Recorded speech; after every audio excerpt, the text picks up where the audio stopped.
వలసదారులపై Trump ఉక్కుపాదం జాగ్రత్త అంటున్న ప్రముఖులు.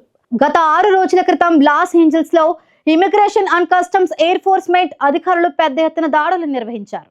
ఈ దాడులు ముఖ్యంగా లాటినో సముదాయం ఎక్కువగా ఉన్న ప్రాంతాలలో జరిగాయి. ఫ్యాక్టరీలు, హోమ్ డిపో, రెస్టారెంట్లు వంటి ప్రదేశాలపై దాడులు చేయడంతో అల్లర్లలో నగరం ఒక్కసారిగా అల్లకల్లోలంగా మారిపోయింది. దాదాపు 100 మందిని అరెస్టు చేయడంతో ప్రజలు ఆగ్రహం వ్యక్తం చేశారు. ఈ దాడులపై ట్రంప్ గవర్నమెంట్ నిర్వహిస్తున్న అక్రమ వలస అణచివేతకు నిరసనగా వేల మంది లాస్ ఏంజల్స్ రోడ్లపైకి వచ్చి ఆందోళనలు నిర్వహించారు. జాతీయ రక్షణ గార్డ్స్ మెరైన్లను రంగంలోనికి దింపినా కూడా నిరసనలు తగ్గలేదు. దీనితో పోలీసులు tear gas, rubber bullets, flash bang గ్రానైట్లను ఉపయోగించి అనేక అరెస్టులు చేశారు.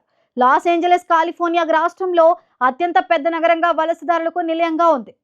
ట్రంప్ అధికారంలోనికి వచ్చినప్పుడు ఈ నగరంలో జాతీయ మరియు అంతర్జాతీయ వలసదారులపై మరింత ప్రభావం ఏర్పడింది. లాస్ ఏంజల్స్ లాటినో వర్గాలపై అణచివేత పెరిగింది. లాటినో వర్గాల వారు కుటుంబాలను, ఉద్యోగాలను కోల్పోతున్నారు. డల్లాస్, న్యూయార్క్, అట్లాంటా, ఆస్టిన్ నగరాలలోని ప్రజలు కూడా దీన్ని నిరసిస్తూ రోడ్లపైకి వచ్చారు. ఈ నిరసనలు దేశవ్యాప్తంగా వ్యాప్తి చెందాయి. వీటిని సామాజిక మాధ్యమాలు కూడా భారీగా ప్రచారం చేశాయి. ట్రంప్ ప్రభుత్వం మెక్సికో సరిహద్దును మూసివేయాలని ప్రకటించినప్పటికీ లాస్ ఏంజలస్ కి ఇది తీవ్ర నష్టం కలిగిస్తుంది. కాలిఫోర్నియా కూడా ఒక శరణాలయ రాష్ట్రంగా ఉంది. కానీ ట్రంప్ ప్రభుత్వం వాటిని పట్టించుకోకుండా దాడులు చేస్తోంది. ఇది ప్రజల్లో మరింత అభద్రతా భావాన్ని కలిగించింది. ఈ దాడులు, నిరసనలు మర్చిపోయిన ప్రజల అభ్యంతరాలు ట్రంప్ గవర్నమెంట్ పై మరింత వ్యతిరేకతను పెంచాయి.